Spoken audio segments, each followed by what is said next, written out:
அஸ்ஸலாமு அலைக்கும் வரஹ்மத்துல்லாஹி வபரகாத்துஹு. அறிவின் வெளிச்சம் நிகழ்ச்சியின் வாயிலாக நேயர்களை சந்திப்பதில் இன்றைய நாள் மகிழ்ச்சி அடைகின்றோம். அருளன்பு பண்பும் நிகரற்ற அர் ரஹ்மான் ஆகிய அல்லாஹ்வின் திருநாமம் கொண்டு பிஸ்மில்லாஹிர் ரஹ்மானிர் ரஹீம் என்று ஆரம்பம் செய்கின்றோம்.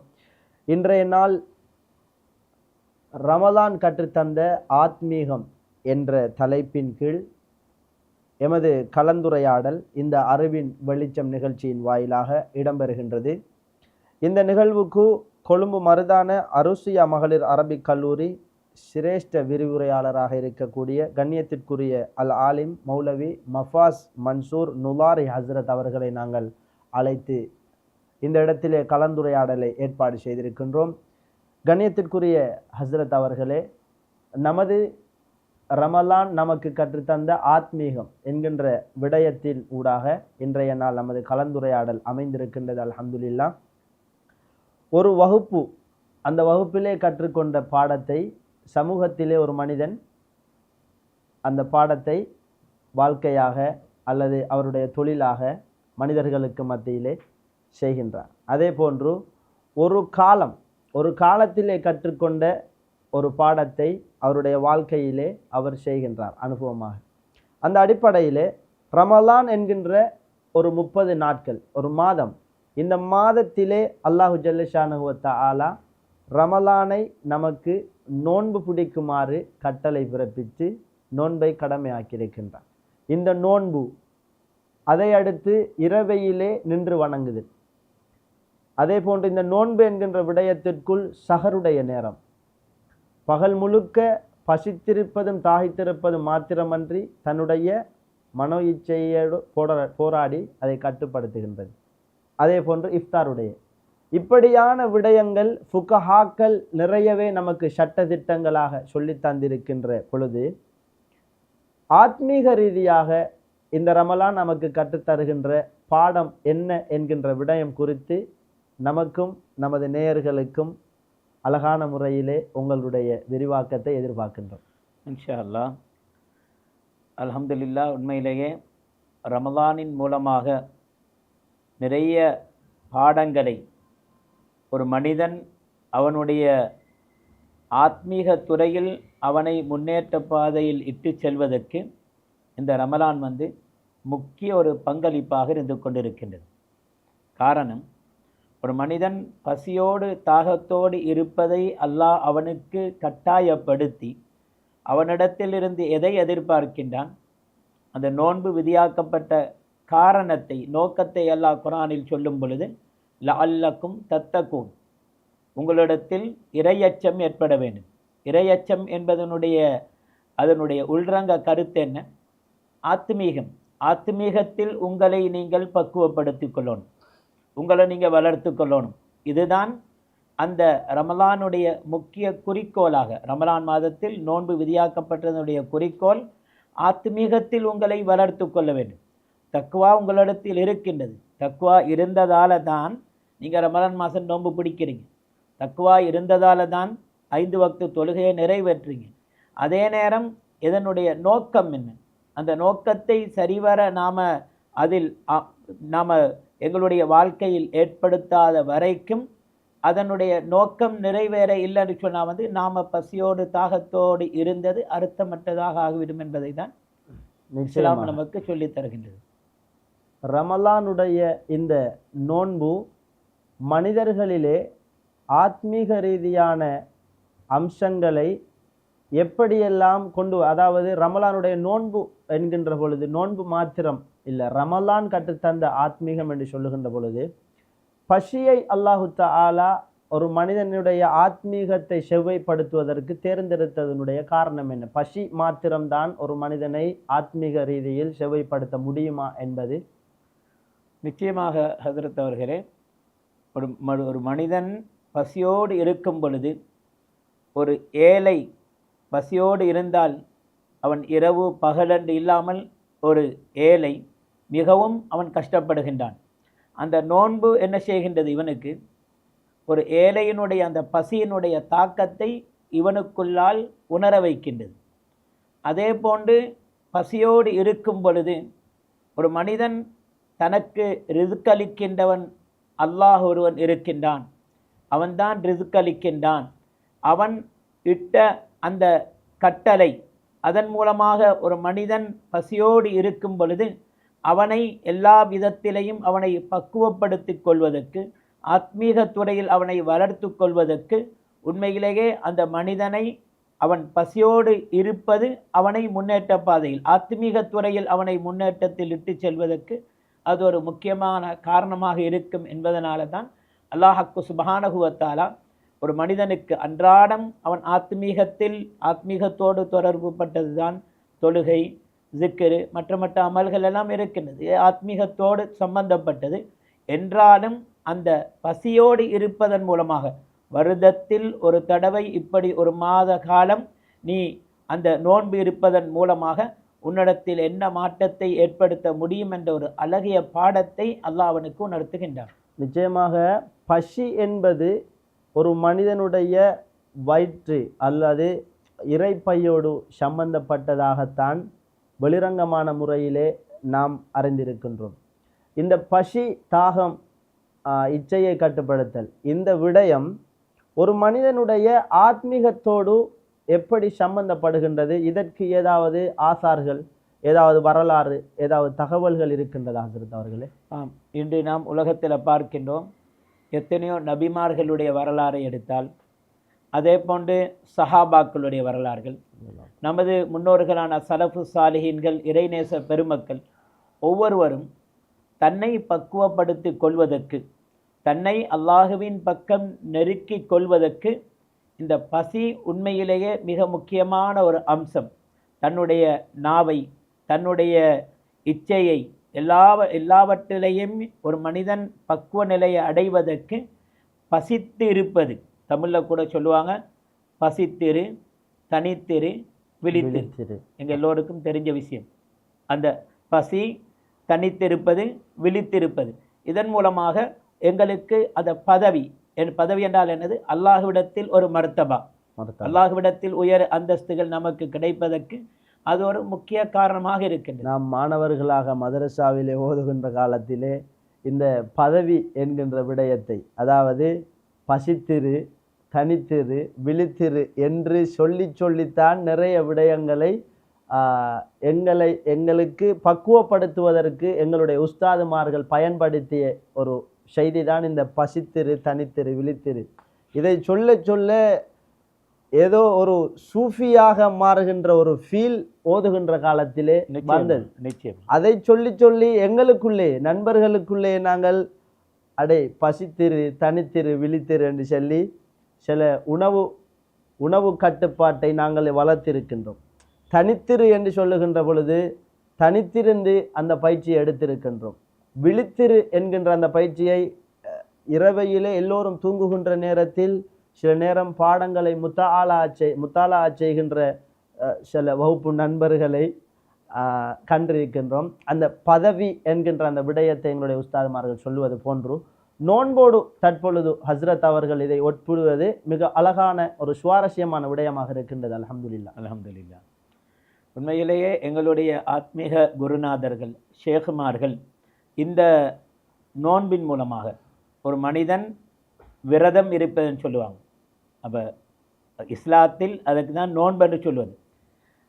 காலையிலிருந்து அந்த மகரிப் வரைக்கும் எமக்கு விதியாக்கப்பட்ட அந்த நோன்பின் மூலமாக எந்த அளவுக்கு தம்மை பக்குவப்படுத்தி கொள்ள முடியும், நஃப்ஸை எந்த அளவுக்கு கட்டுப்படுத்தி கொள்ள முடியும். ஏனென்று சொன்னால் நஃப்ஸு, ஆத்மா என்பது ஒரு மனிதனுடைய மிக பெரும் விரோதி என்று அரும ரசூலுல்லாஹி ஸல்லல்லாஹு அலைஹி வஸல்லம் சொல்லி தந்த ஹதீஸ், ஆதா அதுவிக்க நஃப்ஸுக்கல்லதி பைன ஜன்பை என்ற அந்த ஹதீஸ் நம்ம எல்லோருக்கும் பரிச்சயமானது.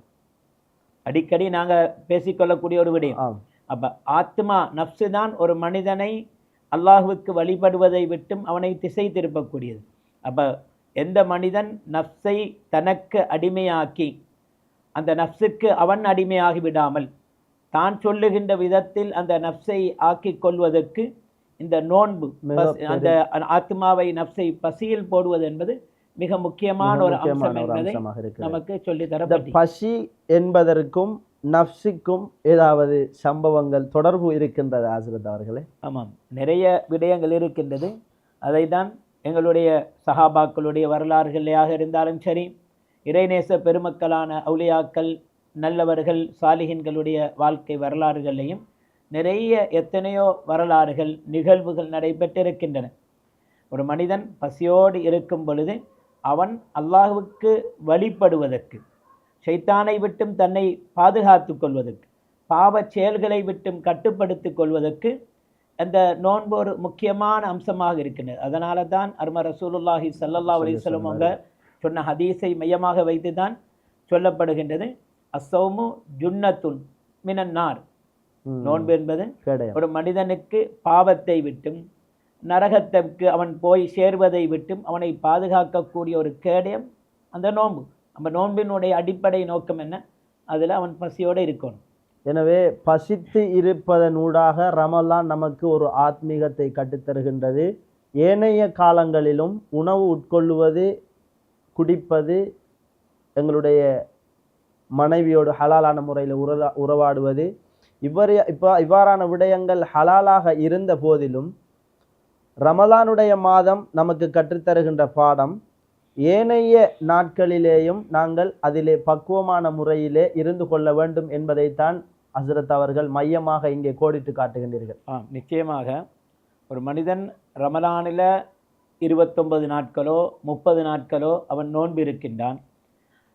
அந்த ரமலான் என்ன செய்து அவனுக்கு நிறைய பாடங்களை, பயிற்சிகளை அவன் வாழ்க்கையில் ஏற்படுத்துது. பசித்திருப்பதற்குண்டான ஒரு பயிற்சி, பாவங்களை செய்யாமல் இருப்பதற்குண்டான ஒரு பயிற்சி, இபாதத்துகளை அதிகப்படுத்திக் கொள்வதற்குண்டான ஒரு பயிற்சி. இப்படி ஒரு ட்ரைனிங் கொலேஜ்னு சொல்லணும். ஆமாம், ட்ரைனிங் பயிற்சி கூடம் என்று சொல்லும் அளவுக்கு இந்த நோன்பு ஒரு மனிதனிடத்தில் மற்ற இபாதத்துக்களும் ஒரு மனிதனிடத்தில் பக்குவங்களை ஏற்படுத்தினாலும் இந்த நோன்பு ஒரு மனிதனிடத்தில் முன்னேற்றத்தை ஏற்படுத்துவதில், ஆத்மீகத்தில் அவனை வளர்த்தெடுப்பதில் அதிகமான மிக முக்கிய பங்களிப்பு செய்யும். அதே போன்று இந்த ஆத்மீக விடயம் என்று சொல்லுகின்ற பொழுது ஆத்மீகவாதிகள், அதாவது ஆரிஃபீன்களுடைய கண்ணோட்டத்திலே நிறைய ஃபுகஹாக்கள் சொல்லுகின்ற சட்ட திட்டங்களை ஆரிஃபீன்களுடைய கண்ணோட்டத்திலே சற்று நாங்கள் வித்தியாசமான தகவல்கள் அவர்கள் சொல்லுவதை கண்டிருக்கிறோம். உதாரணமாக, நோன்பு உண்ணுகின்ற பொழுது முறிந்துவிடும், குடிக்கின்ற பொழுது முறிந்துவிடும், நோன்பு இல்லாமல் போய்விடும். அதே போன்று உடலுறவு கொள்ளுகின்ற பொழுது நோன்பு முறிந்து விடுகின்றது. இதை இமாம்னா கஸாலி ரஹ்மத்துல்லாஹி அலைஹி அவர்கள் ஒரு தஸவுஃப் ரீதியான நிறைய தகவல்களை இந்த உம்மத்தினர்களுக்கு தந்திருக்கின்ற அந்த ரீதியிலே அவர்கள் பொய் சொன்னால் உன்னுடைய நோன்பு முறிந்துவிடும் என்று சொல்வதை போன்று இந்த நோன்பு நமக்கு கற்றுத்தருகின்ற ஆத்மீக ரீதியான நோன்பை முறிக்கக்கூடிய விடயங்கள் எப்படியெல்லாம் இருக்கின்றது என்பதை சொன்னீர்கள் என்றால் கொஞ்சம் விரிவாக. ஆத்மீக துறையில் பொதுவாக ஹஜரத் அவங்களே நீங்கள் சொன்ன மாதிரி ஃபுகஹாக்கள் நமக்கு கற்றுத்தந்த விடயங்கள், சட்டத்திட்டங்கள் இருக்கின்றது. நோன்பு முறிக்கக்கூடிய அம்சங்கள் என்ன என்பது நம்ம எல்லோருக்கும் பரிச்சயமானது, நடைமுறையில் இருக்கக்கூடியது அம்சங்கள், எல்லாத்துக்கும் தெரிந்த விடயங்கள். அதே மாதிரி ஒரு மனிதன் நோன்பு பிடித்த நிலைமையில் என்ன செய்கிறான்? பொய் பேசுகிறான். பொதுவாக நிறைய பேர்களுடைய வியாபாரிகளாக இருக்கலாம், அல்லது வேறு வேறு காரணங்களுக்காக வேண்டி நோன்பு பிடித்து கொண்டே என்ன செய்வாங்க? பொய் பேசுவாங்க. பொய் என்பது சர்வசாதாரணமாக நடக்கக்கூடிய ஒன்று. அப்போ அருமை நாயகம் ஸல்லல்லாஹு அலைஹி வஸல்லம் அவங்க சொல்லியிருக்கக்கூடிய ஒரு ஹதீஸ், எல்லா பாவங்களுக்கும் அடிப்படை பொய் தான். ஒரு மனிதனிடத்தில் பொய்யை அவனை விட்டும் அகற்றிவிட்டால் அவன் எல்லா விஷயத்திலையும் ஆத்மீகத்தில் அவன் முன்னேற்றம் அடைவான். பொய் அப்படி ஒரு ஆபத்தான ஒரு விடயம், அந்த அளவுக்கு ஆபத்தானது ஒன்று. ஒரு மனிதன் பொய் இருந்து விட்டால் எதையும் செய்வதற்கு துணிந்துருவான். ஏன், எதையும் செய்துவிட்டு இதை நான் செய்ய இல்லை என்று சொல்லி பொய் சொல்லுவான். ஆனால் பொய் அவனை விட்டு நீங்கிட்டு என்று சொன்னாக்கா அதன் மூலமாக அவன் தன்னை ஆத்மீக துறையில் முன்னேற்ற பாதையில் இட்டு செல்வதற்கு அது முக்கிய ஒரு காரணம்.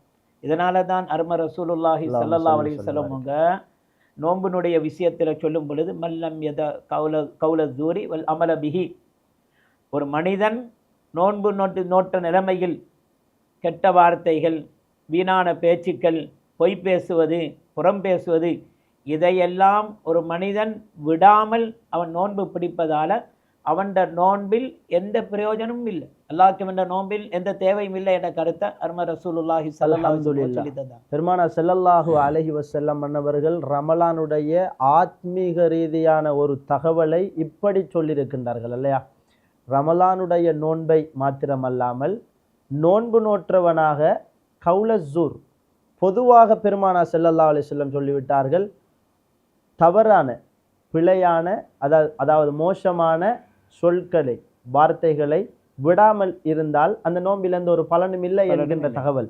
எனவே இந்த பிழையான வார்த்தை, தவறான பாவமான வார்த்தை என்று சொல்லுகின்ற பொழுது அதற்குள்ளே எந்தெந்த விடயங்கள் எல்லாம் வருகின்றது? பொய் மாத்திரம்தான் வருகின்றதா அல்லது வேற ஏதாவது விடயங்கள் வருகின்றன? பொய் மட்டுமல்ல, பொய் மாத்திரமல்ல, பொய் அதே போன்று அடுத்தவர்களுடைய புறம் பேசுவது, அடுத்தவர்களை பற்றி புறம் பேசுவது கடும் இன்ட்ரெஸ்டான ஒரு சப்ஜெக்ட். புறம் பேசுதல் என்பது இல்லை என்றால் ஒரு சபையில் ஒரு அலாதை இருக்காது, ஒரு கிக் என்று சொல்லுவார்கள். அப்படி ஒரு புறம் பேச என்ற ஒரு சபை இல்லை என்றால் அந்த சபையில் ஒரு கலகலப்பு இல்லை. 2 பேரோ 4 பேரோ ஒரு இடத்துல கூடிட்டாங்கன்னு சொன்னா யாரை பத்தியாவது ஏதாவது ஒரு குறைய அடுத்தவர்களை பேசினாதான் இன்ட்ரெஸ்டாக இருக்கு. அது ஒரு பெரிய ஒரு பாவம் என்பதை மறந்து போகின்றது அந்த தருணம். அதனாலதான் அருமை ரசூலுல்லாஹி ஸல்லல்லாஹு அலைஹி வஸல்லம் அவங்களுடைய காலத்துல கூட 2 பெண்மணிகள் அவங்க நோன்பு பிடிச்சவங்க, அவங்களுடைய நோன்பில் அவங்களுக்கு ஒரு கஷ்டமான ஒரு நிலைமை ஏற்படுது. அப்போ ஸல்லல்லாஹு அலைஹி வஸல்லம் அவங்களுக்கு தகவல் அனுப்பப்படுது. இப்போ இந்த 2 பெண்கள் மட்டும், மற்றவங்க எல்லாம் நோன்பு பிடிச்சிக்காங்க, அவங்களுக்கு எந்த பிரச்சனையும் இல்லை, இவங்களுக்கு மட்டும் நோன்பு கஷ்டமாக இருக்குது, நோன்பை விட வேண்டிய ஒரு நிர்பந்தத்துக்கு ஆளாகி இருக்கிறாங்க என்று சொன்னதோட கண்மணி நாயகம் ஸல்லல்லாஹு அலைஹி வஸல்லம் அவங்க சொன்னாங்க, அந்த 2 பெண்மணிகளிடத்தையும் 2 பாத்திரங்களை கொடுத்து அவங்களுக்கு வாந்தி எடுக்க வைங்க. அப்போ 2 பேர்களும் வாந்தி எடுத்தாங்க. ஒருத்தருடைய வாந்தி வெறும் சதை கட்டிகளாக இருந்தது, இன்னொருத்தருடைய வாந்தி இரத்தங்களும் இரத்த கட்டிகளும் இருந்தது. அப்போ ஸல்லல்லாஹு அலைஹி வஸல்லம் அவங்க என்ன சொன்னாங்க, ஹலாலான உணவை கொண்டு இவங்க நோன்பு பிடிச்சி ஹராமான உணவை கொண்டு நோன்பை முறித்து கொண்டார்கள், நோன்பு திறந்து விட்டார்கள் என்று சொன்னாங்க. அப்போ குர்ஆன் அல்லாஹ் சொல்லி காட்டுகின்றானே, அடுத்தவர்களுடைய கைபத்துகளை, அவங்களுடைய குறைகளை புறம் பேசுவது என்பது அவர்கள் மரணித்ததற்கு பின்னால் அவர்களுடைய இறைச்சியை சாப்பிடுவதற்கு சமம். அதை நீங்கள் யாரும் விரும்ப மாட்டீங்கன்னு எல்லாமே குர்ஆன்ல சொல்லிட்டாங்க. அப்போ அப்படிப்பட்ட ஒரு செயலை அந்த பெண்மணிகள் செஞ்சாங்க. அதனால தான் இவங்களுடைய நோன்பு இந்த நிலைக்கு ஆளாகிவிட்டது என்று சொல்லி அந்த நோன்பு ஆத்மீக துறையில் உண்மையிலேயே ஒரு மனிதனை பக்குவப்படுத்துவதற்கு அந்த நோன்பு அவனை கைபத்தை விட்டும், புறம் பேசுவதை விட்டும், பொய் பேசுவதை விட்டும், அடுத்தவர்களை திட்டுவதை விட்டும், இப்படி எல்லா துறையிலையுமே ஒரு மனிதனை பக்குவப்படுத்தக்கூடிய ஆத்மீக துறையில் அவனை வளர்க்கக்கூடிய ஒரு முக்கியமான ஒரு பங்களிப்பை இந்த நோன்பு செய்து கொண்டு இருக்கிறது. அல்ஹம்துலில்லாஹ். அழகான ஆழமான ஆத்மீக ரீதியான நோன்பினுடைய படிப்பினைகளை ஹஸ்ரத் அவர்கள் நமக்கு வழங்கி கொண்டிருக்கின்றார்கள் நேர்களே. அதே போன்று இந்த ஆத்மீக ரீதி என்று வருகின்ற பொழுது, ரமலான் கட்டுத்தந்த ஆத்மீக ரீதி என்று வருகின்ற பொழுது இதிலே சஹர் உணவு, இதிலே பரக்கத் இருக்கின்றது, உண்ணுங்கள் என்று பெருமானார் ஸல்லல்லாஹு அலைஹி வஸல்லம் அவர்கள் சொல்லியிருக்கிறார்கள். இஃப்தாருடைய உணவு, அந்த நேரத்தில் துஆ கேட்கின்ற பொழுது நமக்கு பல அம்சங்களை சிறப்பான முறையிலே சொல்லி தந்திருக்கின்றார்கள்.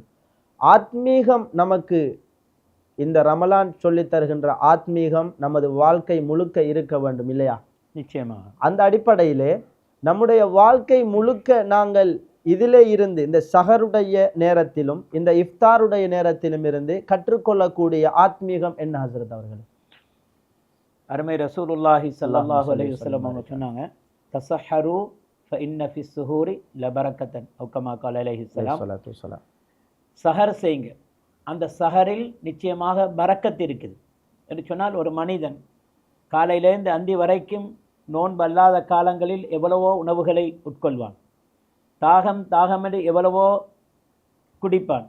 இப்படியெல்லாம் இருக்கக்கூடிய நேரத்தில் சஹருக்கு அவன் சாப்பிடுகின்ற ஒரு கவலம், ஒரு பிடி உணவோ அல்லது ஒரு 4-5 கவல உணவோ அந்த மனிதனை அந்தி வரைக்கும், மகரிபு வரைக்கும் அவனை என்ன செய்து பாதுகாக்கின்றது. ஹஸ்ரத் அவர்களை குறுக்கிடுவதற்கு மன்னிக்க வேண்டும். இந்த சஹருடைய உணவு உட்கொள்ளுதல் சம்பந்தமாக நான் கேட்டதோடு இந்த ஷஹருடைய நேரத்தில் எழும்பித்தான் சாப்பிட வேண்டும் என்பதையும் கொஞ்சம் நீங்கள் தொட்டு சென்றால் அழகாக இருக்கும். நிச்சயமாக. அதனால் அந்த சஹருடைய நேரம் என்பது, அதனால தான் அருமை நாயகம் ஸல்லல்லாஹு அலைஹி வஸல்லம் அவங்க சொன்னாங்க ஒரு கட்டத்தில், ஹஜ்ரத் அவங்க கேட்குற மாதிரி, எங்களுடைய நோன்புகளுக்கும் மாற்று மதத்தவர்கள் பிடிக்கின்ற நோன்புக்கும் இடையே உள்ள வித்தியாசம் என்னன்னு சொன்னால், அவங்க இரவைக்கே சாப்பிட்டுட்டு தூங்கிடுவாங்க. அவங்க இரவைக்கு சாப்பிடுவாங்க. கடும் லேசான ஒரு நோன்பா இருக்கிறது. அப்போ எங்களுக்கு சொல்லித்தரப்பட்ட ஆத்மீகம் என்ன? அந்த நேரம் பரக்கத்துக்குரிய நேரம். அந்த நேரத்தில் நீங்கள் எழும்ப வேண்டும். ஏனென்றால் குர்ஆனிலே அல்லாஹ் சொல்லிவிட்டான், அந்த நேரத்தில் இஸ்திக்பார் செய்கின்றவர்கள், பிழை பொறுக்க பாவ மன்னிப்பு தேடுகின்றவர்கள் அல்லாஹ்விடத்தில் உயர்ந்தவர்கள், அவர்களுக்கு பாவ மன்னிப்பு இருக்கின்றது. அந்த நேரத்தில் எழுந்து அவர்கள் சஹர் செய்வதால் அந்த பரக்கத்து, உணவுனுடைய பரக்கத்து மாத்திரமல்ல, இபாதத்தினுடைய ஒரு பரக்கத்து கிடைக்கின்றது. தஹஜ்ஜத்து தொழக்கூடிய ஒரு பாக்கியம் கிடைக்கின்றது. அப்போ இதுவெல்லாம் ரமலானோடு அவனிடத்தில் முற்று பெற்று விடக்கூடாது. வாழ்க்கையிலே அந்த ஒரு மாதத்தில் பெற்ற பயிற்சியை மௌத் வரைக்கும் அவன் தன் வாழ்க்கையில் அமுல்படுத்த வேண்டும், அமல் செய்ய வேண்டும் என்ற ஒரு பாடத்தை தான் ரமலான். அல்ஹம்துலில்லாஹ். அதே போன்று இஃப்தாருடைய விடயத்தையும் நான் கேட்டிருந்தேன் அவர்கள். இஃப்தார் என்பது, இந்த இஃப்தாருடைய நேரம் என்பது மிகவும் பெருமதி வாய்ந்த ஒரு நேரம். இதனால தான் அருமை நாயகம் ஸல்லல்லாஹு அலைஹி வஸல்லம் அவங்க சொன்னாங்க, லிஸ்ஸாயிமி ஃபர்ஹத்தான், நோன்பாளிகளுக்கு 2 சந்தோஷம் இருக்குது. நோன்பாளிகளுக்கு 2 சந்தோஷம். ஒன்று இந்த இஃப்தாரிஹி, அவன் நோன்பு திறக்கின்ற நேரத்தில் அல்லாஹ் அவன் உள்ளத்தில் ஒரு சந்தோஷத்தை கொடுக்கின்றான். அது ஒரு ஆத்மீக ரீதியில் ஏற்படக்கூடிய ஒரு மகிழ்ச்சி, உள்ளத்தில் ஒரு விதமான ஒரு மன நிம்மதி. அந்த நேரத்தில் ஒரு மனிதன் அல்லாஹும்ம லக்க சும்து வபிக ஆமன்து வலைக்க தவக்கல்து என்று துஆ ஓதும் பொழுது, அவன் அல்லாஹ்வினுடைய அந்த அவனுக்கு செய்திருக்கின்ற நியாமத்துக்கள், அல்லாஹ்வின் மீது இவன் தன்னுடைய சகல காரியங்களையும் பொறுப்பு சாட்டுகின்ற ஒரு தவக்குளுடைய தன்மை, இப்படி எத்தனையோ விதமான ரிஸ்க் அளிக்கின்றவன் அல்லாஹ் தான். ஓண்ட ரிஸ்கிலிருந்து தான் நான் நோன்பு திறந்தேன்.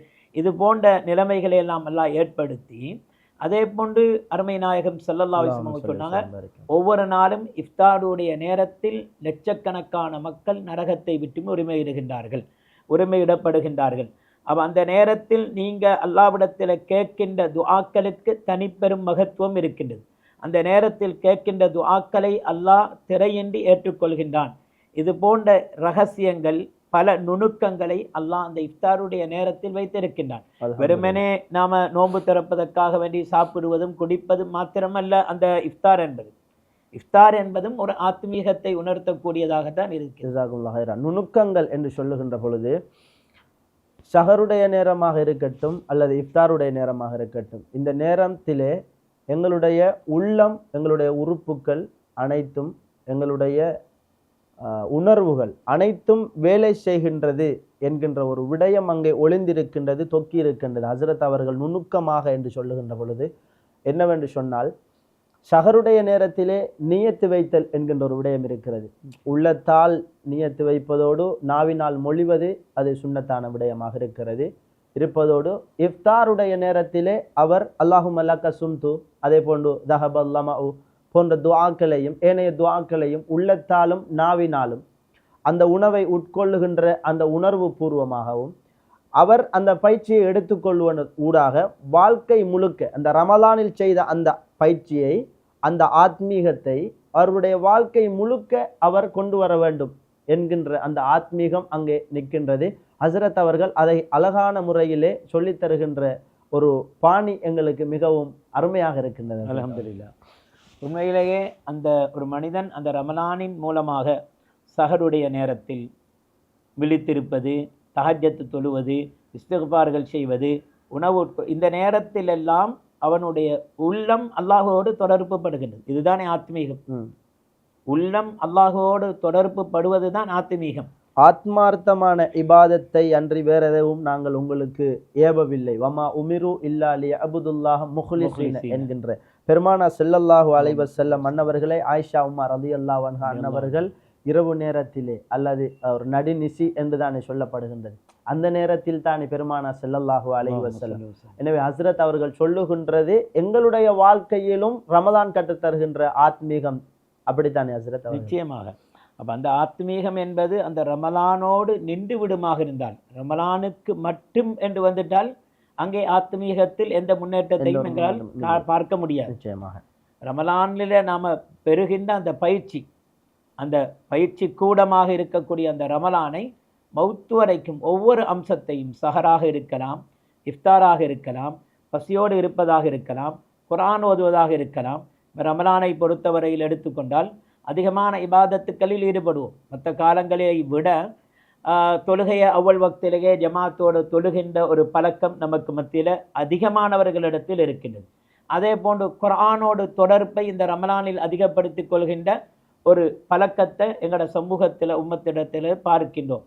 அப்போ இது ரமலானோடு மட்டும்தான் மட்டுப்படுத்தி கொண்டால் அங்கே ஆத்மீகத்தில் எந்த வளர்ச்சியும் இல்லை. நிச்சயமாக மிக அழகான ஒரு காட்சியை காணக்கூடியதாக இருக்கும் ரமலானுடைய தலைப்பிறை. ரமலானுடைய முதல் நாள் அந்த சுபகுடைய நேரத்திலே எல்லா ஊர்களிலும், எல்லா நாடுகளிலும், எல்லா ஊர்களிலும் அந்த பள்ளிவாசலுக்கு ஊரில் இருக்கக்கூடிய அதிகமான மக்கள் சுபகுடைய நேரத்தில் சமூகம் அளிப்பது அல்ஹம்துலில்லா மிக ஒரு ஆத்மீகத்தினுடைய ஆனந்தமான ஒரு நிலையாக இருக்கின்றது. அந்த காட்சி வருடம் முழுக்க நிகழ்ந்தால் எவ்வளவு சந்தோஷம். காலையிலே பெரியவர்கள் பெரியவர்கள் வயோதிபர்கள் என்ற பாரபட்சம் இல்லாமல் எல்லோரும் சமூகம் கொடுத்து, எனவே இந்த அழகான ஒரு பாடத்தை, இந்த ஒரு ஆத்மீகத்தை இந்த ரமலான் நமக்கு வைத்திருக்கின்றது. அதை நாங்கள் மிஸ் பண்ணி, அதனை நாங்கள் தவற விட்டு சென்றால் நம்மை போன்ற கைசேதவாளிகள் வேற யாரும் கிடையாது என்பதுதான் உண்மையான நிதர்சனமான விடயமாக இருக்கிறது. எனவே இந்த ரமலான் கற்றுத்தருகின்ற ஆத்மீகம் குறித்து எங்களுடைய ஹசரத் அவர்கள் தெளிந்த விடயங்களை தெளிவான முறையிலே நமக்கு வழங்கி கொண்டு இருக்கின்றார்கள்.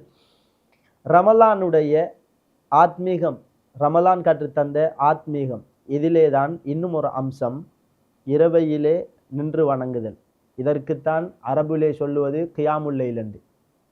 இது இன்று ஒரு தொழுகையின் பெயராக மாற்றம் பெற்றிருப்பது நமக்கு ஒரு வித்தியாசமான ஒரு தகவலாக இருக்கின்றது.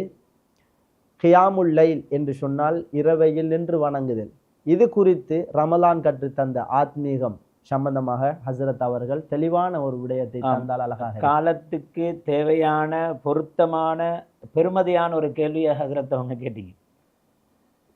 கியாமுல் லைல் என்று சொல்லுவது ரமலானுக்கு மாத்திரம் சொந்தமான ஒன்று அல்ல.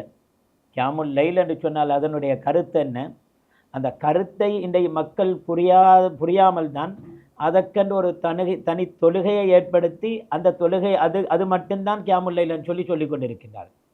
பொதுவாகவே கியாமுல் லைல் என்று சொல்லுவது இரவு வணக்கம் என்பது மகரிபுக்கும் சுபகுக்கும் இடைப்பட்ட நேரத்தில் செய்யப்படுகின்ற அத்துணை அமல்களும், அது ஃபர்லான மகரிப் இஷா சுபகு போன்றதாக இருக்கலாம். இது இரவையில் நடக்குது. சூரியன் அஸ்தமித்ததிலிருந்து சூரியன் அந்த ஃபஜ்ர் சாதிக் வரைக்கும் உண்டான அந்த நேரத்தில் செய்யப்படுகின்ற அத்துணை அமல்களும் கியாமுல் லைல். அது தொழுகையாக, ஃபர்லான தொழுகையாக இருக்கலாம், சுன்னத்தான தொழுகைகளாக இருக்கலாம், குரான் திலாவத்துக்களாக இருக்கலாம், சதக்காக்களாக இருக்கலாம், அதே போன்று ஹிஸ்புல் குரான், இப்படி எத்தனையோ சஹர் சேரம். இதே போன்று அவர் அருமை நாயகம் ஸல்லல்லாஹு அலைஹி வஸல்லம் வந்து குல்லு மாரூஃபின் சதக்கா, செய்கின்ற ஒவ்வொரு நன்மையுமே சதக்கா, நல்ல விடயம், சதக்கம் என்று சதக்கான்னு சொன்னா வந்து அது அனைத்துமே இபாதத் என்று சொல்லி தந்தாங்க. அப்ப கியாமுல் லைல் என்று சொல்லக்கூடிய அந்த இரவையில் என்னவெல்லாம் நல்லது நடைபெறுகின்றதோ, நன்மைகள் நடைபெறுகின்றதோ, அதுவெல்லாம் அந்த கியாமுல் லைலில் உள்ளடங்கும். அதிலேயும் விசேஷமாக இமாம் புகாரி ரஹ்மத்துல்லாஹி அலைஹி அவர்கள் உட்பட எத்தனையோ முஹத்திஸீன்கள் தங்களுடைய கிரந்தங்களில் கியாமுல் லைல் என்று சொல்லி பாடம் அந்த தலைப்பிடும் பொழுது அத்துணை முஹத்திஸீன்களான சூஃபியாக்கள் நமக்கு சொல்லித் தருகின்ற, இவ்வளவு காலமாக இருந்து வருகின்ற ஒரு அழகிய ஒரு பாடம் என்று சொன்னால் அதில் வந்து ரமலானுக்கென்று சொல்லி ஒரு இரவு வணக்கம் கியாமுல் லைல் இருக்குமாக இருந்தால் அது அந்த 20 ரக்காத்துக்களை கொண்ட தராவீஹ் தொழுகை மட்டும்தான் ரமலானுக்கு சொந்தமானது. மற்றது தஹஜ்ஜத் இருக்கின்றது, வித்ர் இருக்கின்றது, லுஹா இருக்கின்றது, தஹியத்துல் வுது இருக்கின்றது, தஹியத்துல், இதெல்லாம் தொழுகைகள். இது எல்லா காலத்திலையும் எங்களுக்கு செய்கிறதுக்கு ஏழுமான ஒரு அமல்.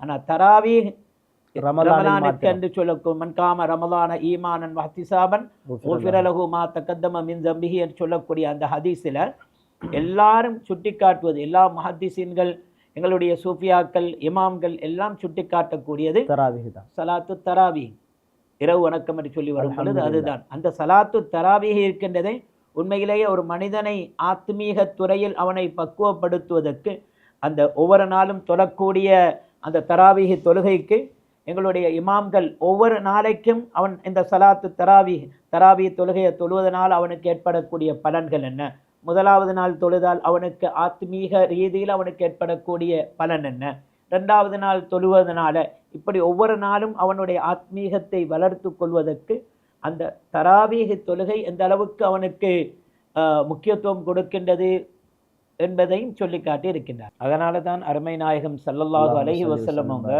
ஒரு கட்டத்தில் ஷாபான் மாதத்தினுடைய கடைசி கட்டத்தில் சஹாபாக்களுக்கு ஒரு அழகிய உபன்யாசத்தை செஞ்சாங்க, பிரசங்கத்தை செஞ்சாங்க. அதில் என்ன சொல்லி காட்டினாங்க, அல்லாஹ்க்கு சுப்ஹானஹு வ தஆலா பகலையில் ரமலானில் நோன்பு நோட்பதை உங்களுக்கு ஃபர்லாக ஆக்கியிருக்கின்றான். ரமலான் மாதத்தில் இரவில் நீங்கள் நின்று வணங்குவதை உங்களுக்கு நான் சுன்னத்தாக ஆக்கி இருக்கின்றேன். அப்போ ஒரு மனிதனுக்கு அந்த ரமலான் பூர்ணமான ஒரு ஆத்மீகத்தை அவனிடத்தில் ஏற்படுத்துவதற்கு நோன்பு மாத்திரமல்ல, இரவு வணக்கம் என்று சொல்லக்கூடிய அந்த சலாத்து தராவி அவனுக்கு மிக முக்கிய பங்கை அளிக்கின்றது. அந்த மனிதனுடைய பக்குவத்துக்கு நோன்பு ஒரு முக்கிய பங்கை வகிப்பதை போன்று இரவு வணக்கமும், இரவெல்லாம் நோன்பு திறந்துட்டான், அதோடு அவன் மகரிப் இஷாவை தொந்துட்டான், அதோடு அவனோட கடமை முடிஞ்சிட்டேன்னு சொல்லி அதோடு இருந்துடாதீங்க. அதை தான் உற்சாகப்படுத்தும் விதமாக நாயகம் ஸல்லல்லாஹு அலைஹி வஸல்லம் வேறொரு ஹதீஸில் அதே ஹதீஸில் சொல்லி காட்டினாங்க, ஒரு ஃபர்லுக்கு 70 ஃபர்லுடைய நன்மையை இந்த ரமலான் உங்களுக்கு தருகின்றது. அதே போன்று ஒரு சுன்னத்தை நீங்கள் செஞ்சிட்டீங்களா, ஃபர்லுடைய நன்மை உங்களுக்கு இந்த ரமலானில் மட்டும் கிடைக்குது. அப்போ இதெல்லாம் இப்படியெல்லாம் சொல்லி சொல்லி இந்த ரமலானின் மூலமாக நீங்கள் உங்களை பக்குவப்படுத்தி ஆத்மீக துறையில் உங்களை வளர்த்து அந்த நோன்பு முடிவதோடு அதை நீங்கள் நிறுத்தி கொண்டீங்கன்னு சொன்னாக்கா அந்த ரமலானின் மூலமாக நீங்கள் பலன் அடையவில்லை, பயன் பெறவில்லை என்பதுதான் அதனுடைய தெளிவாக இருக்கிறது. வாழ்க்கையிலே செய்யக்கூடிய அத்தனையும் ரமலானிலே இருக்கிறது. ரமலானிலே செய்யக்கூடிய அத்தனை விடயங்களும் நமக்கு ஆத்மீக பாடத்தை கற்றுத்தருகிறது. எனவே நம்முடைய வாழ்க்கை ஆத்மீகத்துக்காக படைக்கப்பட்டுள்ளது. ரமலான் அதற்கான ஒரு பயிற்சி தலமாக அல்லாஹு ரப்புல் ஆலமீனும் கண்மணி நாயகம் ஸல்லல்லாஹு அலைஹி வஸல்லம் அவர்களும் அமைத்திருக்கிறார்கள். ஏனென்றால் பகலெல்லாம் நோன்பு பிடிப்பதை அல்லாஹ் பரலாக்கி இருக்கிறான், இரவெல்லாம் வணங்குவதை நான் சுன்னத்தாக்கி இருக்கிறேன். அப்படித்தானே? நிச்சயமாக. எனவே ஒரு மனிதனுடைய ஆத்மீக பயிற்சி தலம் தரீகா, ஒரு மனிதனுடைய ஆத்மீக குரு, ஒரு வலி, ஒரு ஷேக். அந்த அடிப்படையிலே ஒரு தரீகாவிலே ஒரு ஷேக்கிடத்திலே தர்பியத்தை பெற்றுக்கொண்டிருக்கக்கூடிய ஒரு முரப்பியான ஷேக்கிடத்திலே தர்பியத்தை பெற்றுக்கொண்டிருக்கக்கூடிய அந்த தரீகாவென்னும் வழியில் செல்லக்கூடிய பயணிக்கக்கூடிய ஒரு மனிதனுக்கு இந்த ரமலான் கற்றுத்தருகின்ற ஆத்மீக விடயங்களுக்குள் வாழ்க்கையில் வருகின்ற அத்தனை விடயங்களும் இருக்கின்றனவா ஹஸரத் அவர்களே? நிச்சயமாக ஒரு மனிதனிடத்தில் வருஷம் 365 நாட்களிலேயும் இருக்க வேண்டிய அத்துணை அம்சங்களையும் அல்லாஹ் இந்த ரமலானில் அமைத்து, அப்படி என்றால் நோன்பும் தொழுகையும் மாத்திரமல்ல, நிறைய விடயங்கள் வாழ்க்கையில் வரக்கூடிய அத்தனை அம்சங்களும் இருக்கிறது. இதைத்தானே அருமை ரசூலுல்லாஹி ஸல்லல்லாஹு அலைஹி வஸல்லம் அவங்க வட்டுருக்கமாக சூசகமாக நமக்கு சொல்லி தந்தது. ஒவ்வொரு மனிதனுடைய உடம்பிலையும் ஒரு சதை பிண்டம் இருக்குது. அது சீரானால் தான் முழு உடம்பும் சீராகும், அவனுடைய சகல செயல்களும் சீரடையும். அது கட்டுவிட்டால் அனைத்துமே சீர்கட்டுவிடும். அப்பொழுது உள்ளம் தூய்மையாக இருப்பதற்கு, உள்ளம் அழுக்குகளை விட்டும் ஒரு மனிதனை தூய்மைப்படுத்துவதற்கு ஹதரத் அவங்க சொன்ன மாதிரி இந்த தரீக்கத் என்பது எங்கேயோ இருந்து யாரினாலேயோ உருவாக்கப்பட்ட ஒன்றல்ல, குர்ஆனில் சொல்லப்பட்ட விடயம். கண்மணி நாயகம் ஸல்லல்லாஹு அலைஹி வஸல்லம் அன்னவர்கள் காட்டி தந்த விடயங்கள். ஸல்லல்லாஹு அலைஹி வஸல்லம் அன்னவர்களிடத்தில் இருந்து தான் அந்த தரீக்கத் தஸ்கியத்துன் நஃப்ஸ், உள்ளத்தை பக்குவப்படுத்துவது. அப்போ அந்த உள்ளத்தை பக்குவப்படுத்துவதற்கு சதாவும் என்ன இருக்க வேண்டும்? அல்லாஹ்வினுடைய தியானம் இருக்க வேண்டும். தியானத்தை தான் எங்களுடைய தரீக்கத்தினுடைய பாசையிலே ஹல்வத் என்று சொல்வார்கள்.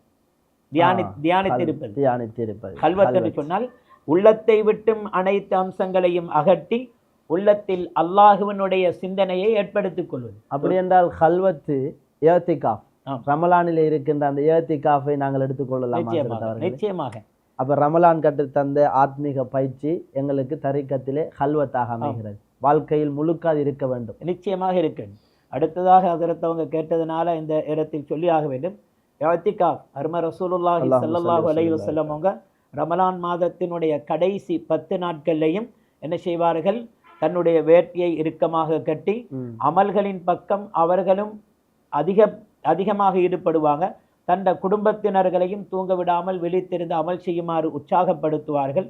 10 நாட்களிலேயும் கடைசி 10 நாட்களிலேயும் இஅ்திகாஃப் இருப்பார்கள். அந்த இஅ்திகாஃப் என்று சொன்னால் என்ன?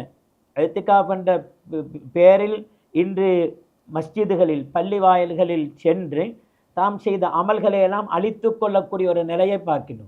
ஏனென்று சொன்னால் மஸ்ஜிது என்பது அல்லாஹ்வினுடைய மாளிகைகள். அதற்கு கொடுக்க வேண்டிய ஹுர்மத் என்ன? ஒரு பள்ளிக்குள்ளால் ஒரு மனிதன் இருக்கும் பொழுது அவனுடைய ஒழுக்கம் என்ன? அவனுடைய ஆத்மீகம் எந்த அளவுக்கு இருக்க வேண்டும்?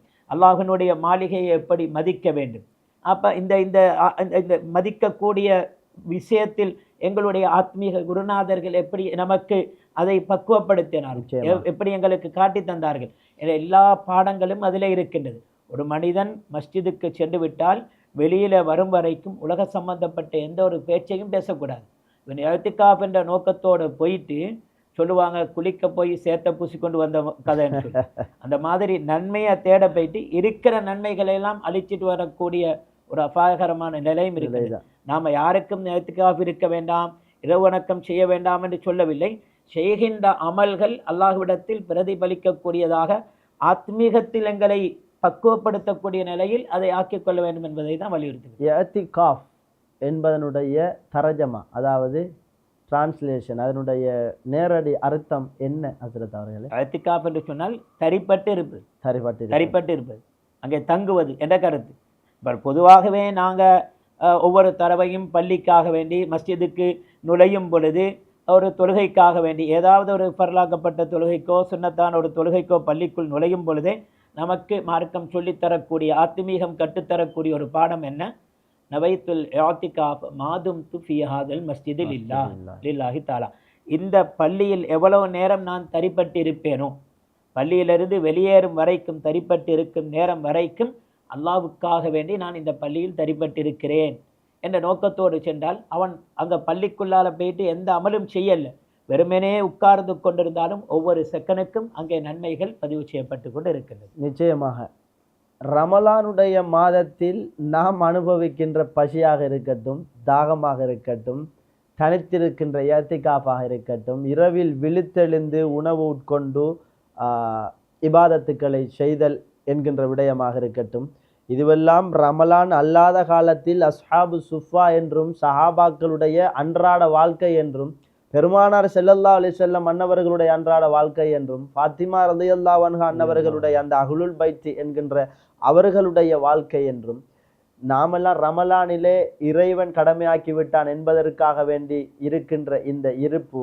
இந்த நிலை அவர்களுடைய வாழ்க்கையாக இருந்ததை நாங்கள் வரலாற்று நடிகளும் முழு வாழ்க்கையாகவும் இருந்திருக்கின்றது. என்றால் இந்த உலகத்திலே ஆத்மீகத்தின் உச்சத்தை அவர்கள் இதனால் தான் அடைந்திருக்கிறார்கள் என்பதை இந்த ரமலான் நமக்கு உணர்த்துகின்ற ஒரு முக்கியமான ஆத்மீக விஷயமாக, முக்கியமான ஒரு பாடம். உண்மையிலே அந்த சஹாபாக்களாக இருக்கலாம், அதற்கு பின்னால் வந்த தாபியன்கள், இமாம்கள், இறைநேச பெருமக்கள் எல்லாம் தன்னுடைய வாழ்க்கையின் அத்துணை அம்சங்களையும் ஒரு மனிதன் ஒவ்வொரு நாளும் இருக்க வேண்டியதை தான் இன்று ரமலானில் மாத்திரம் சிலர் இருந்துவிட்டு ரமலான் முடிந்ததோடு மறந்து விடுகின்றார்கள். ஆனால் அப்படி இருக்கக்கூடாது. வாழ்க்கை முழுக்கவும் அவனுடைய ரமலானில் பெற்ற பயிற்சி, ரமலான் என்பது ஒரு மனிதனுக்கு பயிற்சி கூடமாக அவனை மாற்றுகின்ற ஒரு ட்ரைனிங் காலேஜாக தான் அந்த ரமலான் அவனுக்கு கொடுக்கப்பட்டது. அப்போ அதன் மனிதன் நல்ல முறையில் பயன்படுத்தி பெருநாள் செவ்வாலுக்குண்டான பிறை கண்டதோடு ரமலானை மறந்து விடக்கூடாது. அதற்கு பின்னாலேயும் அவன் பெற்ற பயிற்சிகள் மௌத் வரைக்கும் அவனுடைய வாழ்க்கையில் அமுல் நடத்தப்பட்டால்தான் ஆத்மீகத்தில் அவன் முன்னேற்றம் அடைந்திருக்கின்றான், உள்ளத்தை அவன் பக்குவப்படுத்தி இருக்கின்றான் என்பது அங்கே தெளிவாக விலகக்கூடிய ஒரு விஷயமாக இருக்கு. அல்ஹம்துலில்லாஹ், ஜஸாக்குமுல்லாஹ் ஹைரா ஹஸ்ரத் அவர்களே. பெருமானார் ஸல்லல்லாஹு அலைஹி வஸல்லம் அன்னவர்கள் ரமலானுடைய மாதத்திலே சதகா கொடுப்பது ரீஹின் சர்சரினா, அப்படி ஹஸ்ரத் அவர்கள் முர்சலாண்டு வருமே, முர்சலா சூறாவளி புயல் காற்றை விடவும் வேகமாக பெருமானார் சதக்கா கொடுப்பவர்களாக ரமலானில் இருந்தார்கள். பெருமானார் ஸல்லல்லாஹு அலைஹி வஸல்லம் அவர்களுடைய அந்த சதக்கா கொடுக்கின்ற அந்த விடயம் இன்றும் ரமலானுடைய காலத்தில் நம்முடைய அல்ஹம்துலில்லாஹ் நம்முடைய மூமின்கள் முஸ்லிம்களான சமூகத்திலே இருந்து கொண்டிருக்கிறது. இந்த விடயம் ரமலான் கற்றுத்தருகின்ற ஆத்மீகத்தில் என்ன தாக்கத்தை ஹஸ்ரத் அவர்கள் ஏற்படுத்துகின்ற ஒரு வாழ்க்கையில் முழுக்க தரக்கூடிய அந்த ஆத்மீக விடயத்தை சொன்னால் அழகாக இருக்கும். ஆத்மீகத்தில் சதக்கா என்பது தர்மம் என்பது ஒரு மனிதனை ஆக உயர்ந்த உச்சக்கட்டத்துக்கு இட்டு செல்லக்கூடியது. குறுக்கிடுவதில் மன்னிக்க வேண்டும். இந்த தர்மம் என்கின்ற விடயத்தை நாங்கள் எங்களுடைய தரீக்கா வழியில் இருக்கக்கூடிய ஹந்தூரி அந்த விடயத்தோடு நாங்கள் இதனை கொண்டு அப்படி சிந்திக்கலாமா? நிச்சயமாக. பொதுவாக சதக்கா என்பது தர்மம் என்பது நல்ல விடயங்களுக்காக வேண்டி செலவழிக்கப்படுகின்ற பணங்கள். அதிலையும் கண்மணி நாயகம் ஸல்லல்லாஹு அலைஹி வஸல்லம் அவங்கள்ட்ட கேட்கப்பட்டது, சதக்காக்களில் தர்மங்களில் ஆக உயர்ந்த தர்மம் எது என்று கேட்கப்பட்டதுக்கு அருமை ரசூலுல்லாஹி ஸல்லல்லாஹு அலைஹி வஸல்லம் அவங்க சொன்ன பதிலை பாருங்க. ஹஜரத் அவங்க கேட்ட மாதிரி, அன் துஷ்பியா கபிதன் ஜாயிஅன் அவு கமா கால் அலைஹி ஸலாத்து வஸலாம், பசித்த ஒரு குடலுக்கு பசித்த ஒருவருக்கு நீங்கள் உணவளிப்பது இருக்கின்றதே அதுதான் தர்மத்திலெல்லாம் ஆக சிறந்த தர்மம். ஒரு மனிதன் பள்ளி கட்டுவதற்காக, மதரசாக்களுக்காக, ஏழை எளியவர்களுக்காக பல ரீதியிலையும் அவன் தர்மம் கொடுக்கின்றான். ஆனால் இந்த தர்மங்களிலேயும் படித்தரங்களில் ஆக உயர்ந்த தர்மம் என்னது? பசித்தவர்களுக்கு உணவு. அப்ப நீ ஹஜரத் அவங்க கேட்ட மாதிரி அந்த கந்தூரிகளில் என்ன நடைபெறுகின்றது? பசித்தவர்கள் வந்து அங்கே பசியாறுகின்றார்கள். ஆக மிக பெரும் ஒரு தர்மம் அங்கே நடைபெற்று. அப்படி என்றால் ஒவ்வொரு கந்தூரிகளும் பெரிய பெரிய இஃப்தார் நிகழ்வு மாதிரி தான் நடக்கின்றது. நிச்சயமாக. எனவே இஃப்தாருடைய நிகழ்வுகள் ஏற்பாடுகள் இன்றைய காலத்தில் ரமலானுடைய காலத்தில் நடக்கின்ற இஃப்தாருடைய நிகழ்வுகள் நிச்சயமாக ஒரு குட்டி கந்தூரி என்று சொல்லலாம். ஆனால் கந்தூரிகள் வந்து ரமலான் கற்றுத்தந்த ஒரு ஆத்மீக பயிற்சி என்பதை இந்த தருணத்தில் நான் உணர்கின்றேன். நிச்சயமா சந்தேகமே இல்லை. அதற்கு அவங்க சொன்ன மாதிரி பெயரில் தான் அது வித்தியாசப்பட்டு இருக்கின்றது, செயலில் ரெண்டும் ஒன்று தான். ஒரே மாதிரி. கந்தூரியில் என்ன நடைபெறுகின்றது? ஒரு மனிதன் பசியாறுகின்றான். கந்தூரி என்று சொல்லி அங்கே வந்து யாரும் பாவம் செய்யவில்லை. குர்ஆன் திலாவத்துக்கள் நடைபெறுகின்றது. திக்ருகள் ராத்திபுகள் என்ற பெயரில் குர்ஆனிலிருந்து ஹதீஸிலிருந்து பொறுக்கி எடுத்து எங்களுடைய ஆத்மீக குருநாதர்கள் ஷேகுமார்கள் அதை நமக்கு தொகுத்து தந்த விடயங்கள் அவைகளில் அந்த கந்தூடுகளில் ஓதப்பட்டு மௌலிது ஷரீஃபுகளாக, புர்தா ஷரீஃபுகளாக, திக்ருகளாக இப்படி ஓதப்பட்டு அதற்கு பின்னால் கடைசியில் அன்னதானம், பசித்தவர்களுக்கு உணவளித்தல் என்ற ரீதியில் அப்படிப்பட்ட ஒரு விடயம் நடைபெறுகின்றது. ஹஸரத் அவங்க சொன்ன மாதிரி ரமலானிலேயும் அந்த இஃப்தார் சிலர் என்ன செய்வார்கள்? சஹர் உணவுன்னு சொல்லி சஹர் விநியோகம் செய்வார்கள், சஹர் சாப்பாடு. அப்போ இதுவெல்லாம் அந்த கந்தூரி என்ற பெயர் தான் வித்தியாசப்படுகின்றதே தவிர செயல் ரெண்டும் ஒன்றாகத்தான் இருக்குது. ஒரு மனிதனுடைய பசியை ஆத்துகின்றது. மிக தெளிவான முறையிலே, அழகான முறையிலே, ஆழமான ஆத்மீகத்தினுடைய விடயங்களை நமக்கு அள்ளி வழங்கி கொண்டிருக்கின்றார்கள் எங்களுடைய கண்ணியத்திற்குரிய மஃபாஸ் மன்சூர் நுல்லாரி ஹஸ்ரத் அவர்கள். இறுதியாக நமது கலந்துரையாடலுக்கு ஒரு முற்றுப்புள்ளி வைக்கத்தானே வேண்டும். அந்த அடிப்படையிலே இறுதியாக ஒரு விடயத்தை தொட்டு செல்லலாம் என்று நாடுகின்றேன்.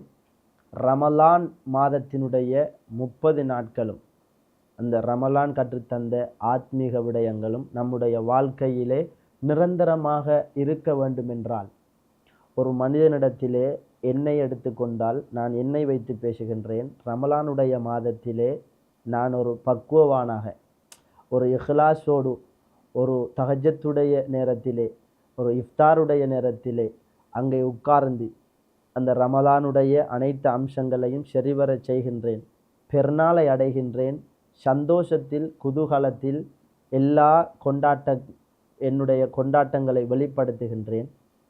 ரமலானில் செய்த அந்த அத்துணை இஹ்லாஸான அந்த பக்குவமான செயற்பாடுகள் பெருநாளை அடுத்த நாட்கள், அதை அடுத்த நாட்கள், அதை அடுத்த நாட்கள் என்று என்னில் குறைவு ஏற்பட்டு கொண்டே போகின்றது. இந்த ரமலான் கற்றுத்தந்த ஆத்மீகத்தை நான் தக்க வைத்துக் கொள்வது என்று சொன்னால் என்ன செய்ய வேண்டும் ஹஸ்ரத் அவர்களே? அருமை ரசூலுல்லாஹி ஸல்லல்லாஹு அலைஹி வஸல்லம் அழகான ஒரு கேள்வியை கேட்டீங்க. அருமை ரசூலுல்லாஹி ஸல்லல்லாஹு அலைஹி வஸல்லம் சொன்ன ஒரு ஹதீஸ், பெருநாள் தினத்தில் ஒரு மனிதன் ஈதுல் ஃபித்ர் நோன்பு பெருநாள் தொழுகைக்காக வேண்டி செல்லுகின்ற நேரத்திலேயே அவன் தொழுதுவிட்டு அந்த இடத்தை விட்டு எழுந்து செல்வதற்கு முன்னால் அன்று பிறந்த பாலகனை போன்று அனைத்து பாவங்களும் மன்னிக்கப்பட்ட பரிசுத்தவானாக எழுந்து செல்லுகின்றான்.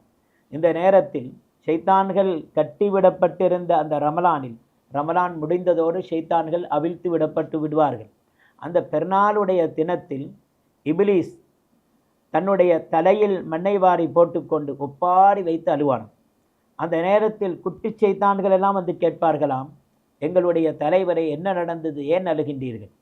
அவன் சொல்லுவான், இவ்வளவு காலமாக கஷ்டப்பட்டு இந்த மனிதர்களை எல்லாம் பாவத்தில் நாம் மூழ்கடிக்க செய்தோம், இப்பொழுது இவர்களுடைய பாவங்களை எல்லாம் எல்லாம் மன்னிச்சிட்டானே என்று சொல்ல நேரத்தில் அந்த குட்டி சைத்தான்கள் தந்த தலைவருக்கு கொடுக்கின்ற வாக்குறுதி, பயப்படாதீர்கள், மீண்டும் அவர்களை நாம் பாவத்தில் ஆழ்த்துவோம், இவ்வளவு நாளும் பெற்ற பக்குவத்தை அவர்களிடத்தில் இருந்து அகற்றுவோம், தொழுகையை வீணடிக்க செய்வோம், ஹராமான காரியங்களை செய்ய அவர்களை நாம் தூண்டுவோம் என்று சொல்லி தன்னுடைய தலைவனை உற்சாகப்படுத்துவார்களாம். எனவே ஹசரத் அவங்க கேட்ட ஒரு மிக முக்கியமான ஒரு கேள்வி, அப்படி அந்த ஷைத்தானுடைய தூண்டுதல்களுக்கும் அவன் வீசுகின்ற வலைகளிலேயும் நாம் மாட்டிக்கொள்ளாமல் இருப்பதற்கு தான் இஸ்லாம் நமக்கு ஆத்மீக குருநாதர்களை தந்திருக்கின்றார்கள். ஷேகுமார்களுடைய அந்த கண்ட்ரோலில் ஒரு மனிதன் இருக்கும் காலமெல்லாம் அவர்கள் ஒரு முரப்பியான ஷேகாக இருக்கும் பொழுது அவர்கள் இவனை பாவத்தில் மூழ்க விடாமல் அவர்களை ரமலானில் மாத்திரமல்ல எல்லா காலங்களிலேயும் அவர்களை பாதுகாத்து கொண்டிருக்கின்றார்கள்.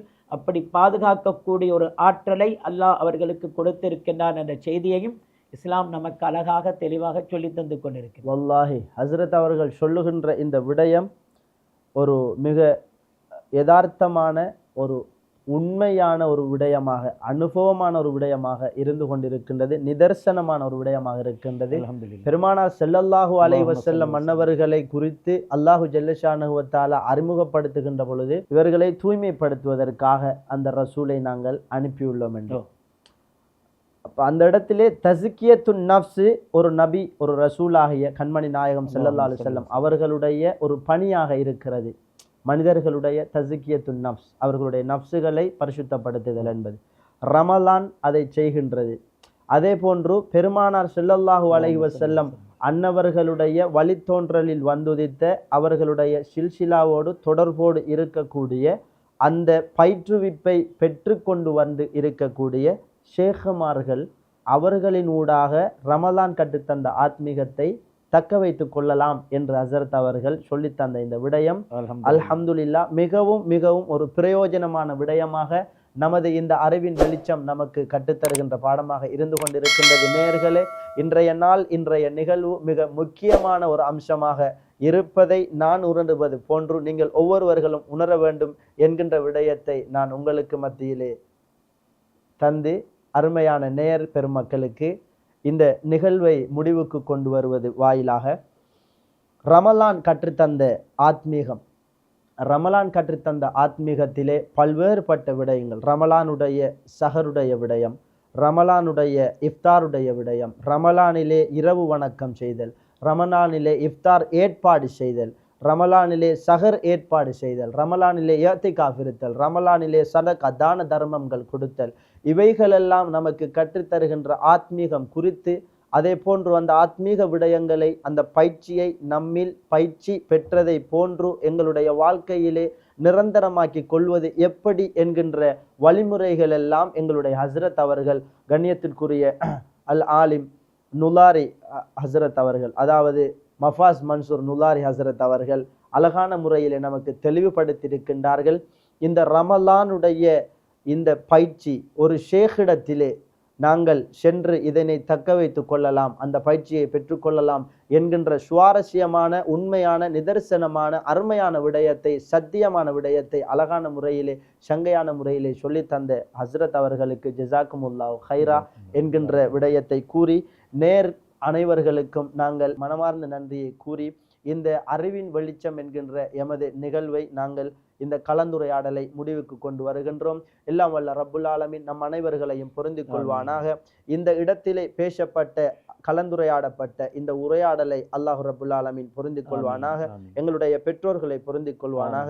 ரமலான் கற்றுத்தந்த ஆத்மீகம் எங்களில் என்றும் நிலைத்து அதனுடைய இன்பமாகிய பெருநாள் என்கின்ற யதார்த்தமான உண்மையான பெருநாளை அடைகின்ற பாக்கியத்தை எல்லாம் வல்ல ரப்புல் ஆலமீன் நம் அனைவர்களுக்கும் தந்து அருள் புரிவாயாக. வஆஹிரு தஅவானா அனில் ஹம்துலில்லாஹி ரப்பில் ஆலமீன். அஸ்ஸலாமு அலைக்கும் வரஹ்மத்துல்லாஹி வபரகாத்துஹு. அலைக்கும் அஸ்ஸலாம் வரஹ்மத்துல்லாஹி வபரகாத்துஹு.